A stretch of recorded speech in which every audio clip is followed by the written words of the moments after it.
মিলির ভিতরে যদি ঢুকাই দেবার দাম, পরকিয়া নামক শব্দটুকু আমাদের সমাজের ভিতরে থাকতো না। এই পরকিয়া তো একটা কথা, যার মূল উৎস হলো জিনা এবং ব্যভিচার, ঠিক কিনা বলেন? অথচ আল্লাহর নবী, বিশ্ব নবী হাদিসের ভিতরে বলতেছেন, যদি কোনো ব্যক্তি, যদি কোনো বান্দা বান্দিরা তার বিবাহ শাদী করে থাকে, পুরুষেরা এবং নারীরা উভয়ে যদি তারা বিবাহিত হয়, এরপরে যদি তারা এইভাবে পরকিয়ার ভিতরে, ব্যভিচারের ভিতরে তারা লিপ্ত হয়, ইসলামের বিধান অনুযায়ী, আল্লাহর কোরআনের বিধান অনুযায়ী এই দুনিয়ার জমিনে তাদেরকে রজম মেরে হত্যা করে ফেলতে হবে, দুনিয়া থেকে তাদেরকে বিদায় করে দিতে হবে। আমার ভাইয়েরা, আমাদের দেশটা ইসলামী শাসনতন্ত্র নয়, যদিও দেশ ইসলামী ভাবে পরিচালিত হচ্ছে না, কিন্তু আল্লাহ রব্বুল আলামিনের কাঠগড়ায় আমাদেরকে অবশ্যই উঠা লাগবে। আজকে দুনিয়ার জমিনে যদি এই জিনা ব্যভিচারের বিচারটা আমার আপনার না হয়, কিয়ামতের ময়দানে অবশ্যই এর বিচারটা আল্লাহ তাআলা ইনসাফের সাথে করবেন, ঠিক কিনা বলেন?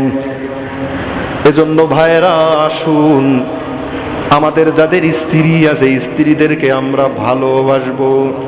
রাজি আছি না নাই বলেন? নাকি স্ত্রীদেরকে মারবো? মারলে হবে বলেন? স্ত্রীদেরকে ভালোবাসতে হবে। আমার ভাইয়েরা, রাহমাতুল লিল আলামিন, তিনার প্রথম স্ত্রী আম্মাজান খাদিজাতুল কুবরা রাদিয়াল্লাহু তাআলা আনহা, রাহমাতুল লিল আলামিন জীবনের সবটুকু ভালোবাসা দিয়ে তাকে ভালোবেসেছেন। সুবহানাল্লাহ, আসতে বলবেন। যেহেতু রাহমাতুল লিল আলামিনের বিবাহ নিয়ে কথা আসলো, একটু কথা আমাকে বলতেই হবে।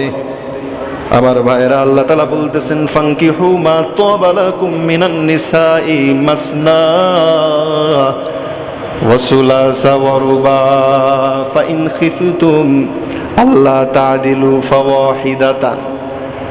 আমার ভাইরা, আল্লাহ তাআলা বলতেছেন, তোমাদের স্ত্রী, যাদের একজন স্ত্রী আছে, তোমরা যদি ইচ্ছা করো, তোমাদের যদি সামর্থ্য থাকে, এক থেকে শুরু করে 2, 3, 4টা পর্যন্ত বিবাহ করতে পারবে।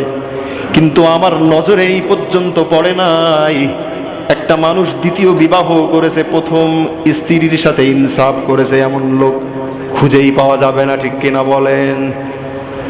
কিন্তু এই সমস্ত বদমাইশগুলা, যারা দ্বিতীয় বিবাহর নামে সমাজের ভিতরে রীতিনীতি চালু করতে চায়, একটু লক্ষ্য করে দেখবেন, এদের চরিত্রের ভিতরে ভেজাল আছে, ভেজাল আছে। এই সমস্ত ব্যক্তিদেরকে যেখানে পাবেন সেখানে পিটিয়ে এদেরকে সাইজ করে ফেলবেন। আমার এই 27 বছর বয়সে যতটুকু দ্বিতীয় বিবাহ দেখেছি, তৃতীয় বিবাহ দেখেছি প্রথম স্ত্রীর কাছে, একটু খবর নিয়ে দেখা যাবে তোমার স্বামী কি তোমার সাথে ইনসাফ করে। ভালোভাবে খবর নেবেন, দেখবেন ইনসাফ করে না, দ্বিতীয় স্ত্রীকেই ভালোবাসার চেষ্টা করে। আছে না নাই বলেন? এই সমস্ত বেয়াদবগুলা, এই সমস্ত বদমাইশগুলা আবার ফতোয়া দেয়। কি ফতোয়া দেয়? ফানকিহু মা তাবা লাকুম মিনান নিসাই মাসনা ওয়া সুলাসা ওয়া রুবা, 4টে বিয়ের ফতোয়া দেয়। অথচ পরের আয়াতে আল্লাহ তাআলা বলতেছেন, ফাইন খিফতুম আল্লা তা'দিলু ফাওয়াহিদা। আল্লাহ তাআলা পরের আয়াতে বলতেছেন, যদি তোমরা মনে করো ইনসাফ তোমাদের স্ত্রীদের ভিতরে কায়েম করতে পারবে না, ফাওয়াহিদা, একটা স্ত্রীকে নিয়েই সন্তুষ্ট থাকবে, ঠিক কিনা বলেন? যারা দ্বিতীয় বিবাহ শাদী করে, ইসলাম কি বলেছে? তুমি যদি একটা তরমুজকে নাও, এই তরমুজকে এমন ভাগে ভাগ করতে হবে, সুতা দিয়ে ভাগ করবে, এই পাশে যেন কম না হয়, আবার এই পাশে যেন বেশিও না হয়। এমন ভাবে কি যাদের 2টা বউ আছে ভাগ করে কিনা বলেন? কখনোই করে না। এজন্য আমি কথা বলতে চাই, যাদের আপনাদের স্ত্রী আছে, একটা স্ত্রী নিয়েই সন্তুষ্ট থাকবেন। আপনি যদি বলেন, রাহমাতুল লিল আলামিন বিভিন্ন পয়গম্বরেরা দ্বিতীয় বিবাহ করেছেন, 1 থেকে অধিক বিবাহ করেছেন। রাহমাতুল লিল আলামিন, আল্লাহ রব্বুল আলামিনের হুকুম ছাড়া তিনি কোনো কাজ করেন নাই।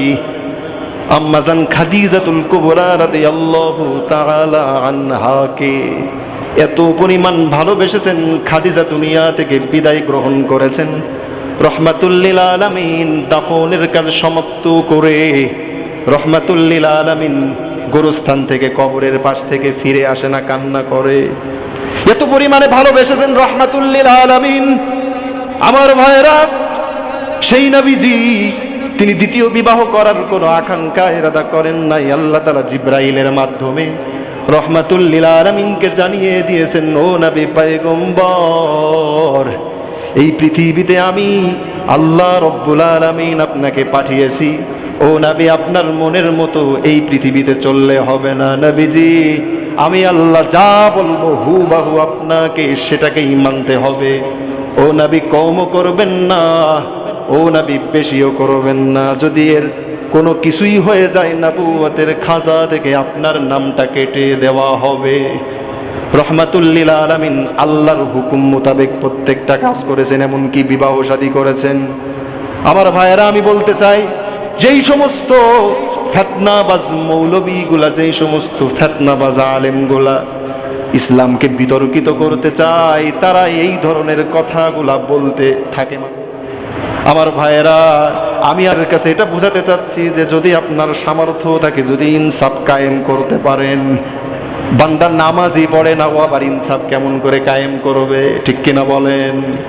এজন্য আসুন, পরকীয়ার এই জাল থেকে আমরা বের হয়ে আসব।